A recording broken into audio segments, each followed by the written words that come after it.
ಭಾರತೀಯ ಜನತಾ ಪಾರ್ಟಿಯ ಅಧಿಕಾರದಲ್ಲಿದ್ದಾಗ ನಾನು ಅಂಕಿಅಂಶ ಕೊಡಲ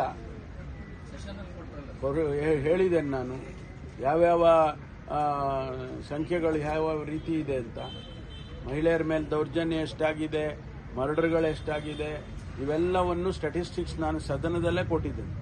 ಹಾಗಾಗಿ ಸುಮ್ಮನೆ ಅವರಿದ್ದಾಗ ಏನೂ ಇಲ್ಲ, ಶೂನ್ಯ, ಏನೂ ಆಗಿರಲಿಲ್ಲ, ಎಲ್ಲ ಚೆನ್ನಾಗಿತ್ತು ಅಂತ ಹೇಳೋದೆಲ್ಲ ಇದೆಯಲ್ಲ, ಅದು ಜನ ನಗಾಡ್ತಾರಷ್ಟೇ.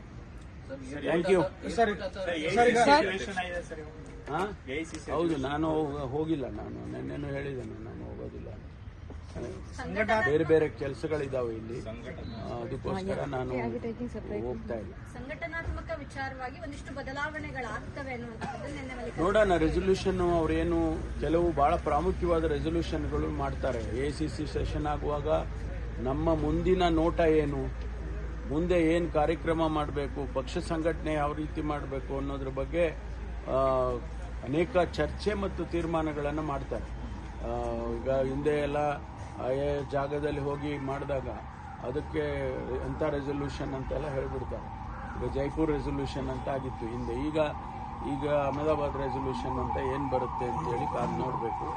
ನನಗನ್ಸುತ್ತೆ ಮುಂದಿನ ದೃಷ್ಟಿಕೋನ ಇಟ್ಕೊಂಡು ನಮ್ಮ ನಾಯಕರಾಗಿರ್ತಕ್ಕಂಥ ಮಲ್ಲಿಕಾರ್ಜುನ್ ಖರ್ಗೆ